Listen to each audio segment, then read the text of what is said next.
Hi, നമസ്കാരം. ഏവർക്കും സ്വാഗതം. നമ്മളിനി ചർച്ച ചെയ്യുന്നത് +1 ആപ്ലിക്കേഷനെ കുറിച്ചാണ്. ഒരുപാട് ആൾക്കാർ ചോദിക്കുന്നുണ്ട്, എങ്ങനെയാണ് ചെയ്യുക, എപ്പോഴാണ് തുടങ്ങുക, എന്തൊക്കെയാണ് ഡോക്യുമെൻറ്റ്സ് വേണ്ടത്, ഒരുപാട് സംശയങ്ങൾ, ഒരുപാട് പേടികൾ, ആകുലതകൾ. ഒന്നും ആവശ്യമില്ല. കാരണം എന്താണെന്ന് വെച്ചാൽ വേറൊന്നുമല്ല, നിങ്ങളുടെ ജീവിതം നിങ്ങളാണ് സെലക്ട് ചെയ്യേണ്ടത്. ഓക്കെ, നിങ്ങൾക്ക് എന്താണ് പഠിക്കാൻ, എനിക്ക് പറയാനുള്ളത് കുട്ടികളോടാണ്. നിങ്ങൾക്ക് എന്താണ് പഠിക്കാനുള്ളത്, ആഗ്രഹം എന്താണ്, അത് മാത്രമേ നിങ്ങൾ നോക്കേണ്ടുള്ളൂ. നിങ്ങൾക്ക് ടീച്ചർ ആവണോ, അതുമായി ബന്ധപ്പെട്ട വിഷയങ്ങൾ എടുക്കാം. അതിൽ സയൻറ്റിസ്റ്റ് ആവണോ, സയൻസ് മേഖലകൾ എടുക്കാം. അക്കൗണ്ടൻ്റ് ആവണോ, ബികോം എടുക്കാൻ വേണ്ടിയിട്ട് നിങ്ങൾക്ക് കൊമേഴ്സ് എടുക്കാം. ഇനി എന്ത് വേണം, കമ്പ്യൂട്ടർ ആപ്ലിക്കേഷൻ എടുക്കേണ്ടത്, അപ്പോൾ കമ്പ്യൂട്ടർ സയൻസ് എടുക്കാം, അല്ലെങ്കിൽ കൊമേഴ്സ് വിത്ത് കമ്പ്യൂട്ടർ ആപ്ലിക്കേഷൻ എടുക്കാം. രണ്ടായാലും കറക്റ്റാണ്. പിന്നെ അതല്ല, നിങ്ങൾക്ക് ഹിസ്റ്ററി ടീച്ചർ ആവണം, അല്ല ആ മേഖല ഒരു റൈറ്റർ ആവണം, അല്ലെങ്കിൽ പിന്നെ ഒരു മീഡിയ പേഴ്സൺ ആവണം, അങ്ങനെ ഹ്യൂമാനിറ്റീസ് സെലക്ട് ചെയ്യാം.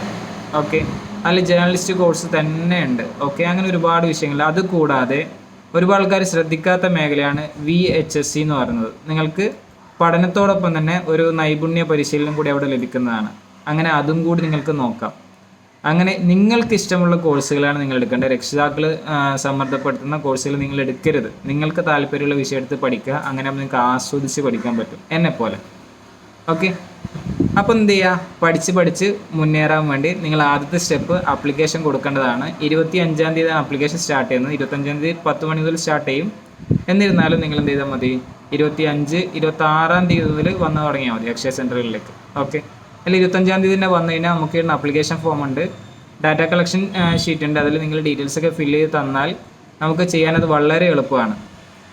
ഓക്കെ, അങ്ങനെ ആപ്ലിക്കേഷനൊക്കെ വളരെ സ്മൂത്തായി നിങ്ങളെ നമ്മൾ സപ്പോർട്ട് ചെയ്യുന്നതാണ്. അപ്പോൾ നിങ്ങൾക്ക് എന്ത് ചെയ്യാം, ഉഷാറായിട്ട് ആപ്ലിക്കേഷൻ കൊടുക്കാം. ആകെ കൊണ്ടുവരേണ്ടത് അക്ഷയയിലേക്ക് വരുമ്പോൾ നിങ്ങളുടെ ആധാർ കാർഡ്, പിന്നെ ഒരു മൊബൈൽ, ഒരു ഇമെയിൽ ID, പിന്നെ നിങ്ങളുടെ SSLC ഡീറ്റെയിൽ, ഏത് admission SSLC registration number, date of birth എന്തായാലും ആധാറിൽ ഉണ്ടാവുമല്ലോ.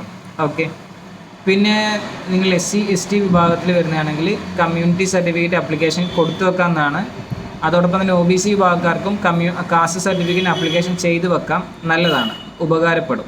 ഓക്കെ, പിന്നെ നിങ്ങൾക്ക് എന്തെങ്കിലും ഗ്രേസ് മാർക്കുകൾ ഉണ്ടെങ്കിൽ അതിൻ്റെ സർട്ടിഫിക്കറ്റുകളും, പിന്നെ അതോടൊപ്പം തന്നെ ഫെസ്റ്റിവലിന് സ്റ്റേറ്റ് ലെവലിൽ പോയിട്ടുണ്ടെങ്കിൽ അതിൻ്റെ സർട്ടിഫിക്കറ്റുകൾ, കാര്യങ്ങളൊക്കെ കൊണ്ടുവരാവുന്നതാണ്.